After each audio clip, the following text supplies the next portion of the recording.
Hi, this is Thomas Lippton submitting the trends and issues in special education assignment. This is my podcast where I'll be talking about my chosen trend and issue in special education, which is something that I think kind of encapsulates both, which is vacancies in special education and special education teacher positions.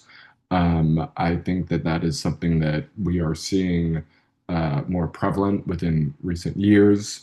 We're seeing a lot more cases in schools where they're lacking special education teachers in a classroom, and that role needs to be filled by a substitute.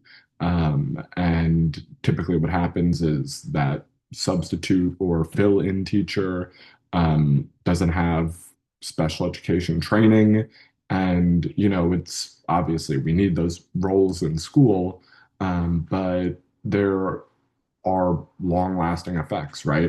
If these students who require support and receive IEPs or learning plans, they part of right what we've talked about in this class is what is required of that is multiple perspectives, right? And if the special education teacher is not in the classroom, that is one of the most important perspectives that is being left out of the conversation.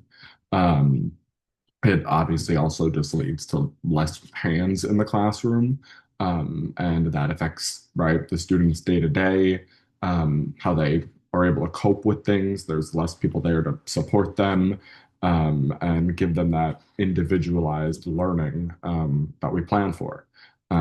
Essentially, it just leaves the kids waiting, right? So until that role is filled by a special education teacher, but as I kind of said, that is not very common. We have a lot of vacancies.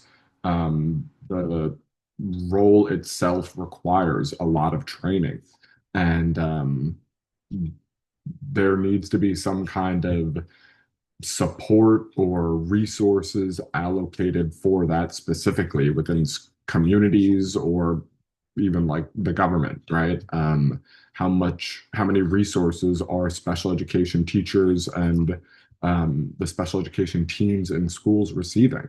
It's important that we support and advocate for people who are going to be standing up for that kind of stuff, and who are going to put the necessary funding that we need into our schools.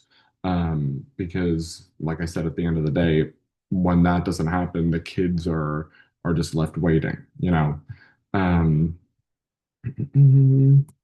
so yeah, I think that right, when the way that it stands now is we are kind of just like, um, as they say, like alleviating the symptoms. We're just like kind of putting a band-aid over it, right? By just like kind of filling these roles with whoever is around. Whereas in order to really like cure what we need, like I said, we need more funding for these things in schools so that people are properly trained in special education.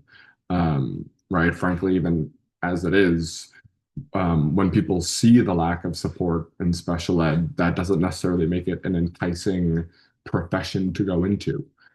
So it's important that we allocate the necessary funds to make sure that our schools are properly staffed so that these kids have the people who are trained to support them, um, in these classroom environments, in these collaborative meetings with counselors and school psychologists and the families. Um, the special education teacher needs to be at the forefront, and we need to make sure that they are in the classrooms.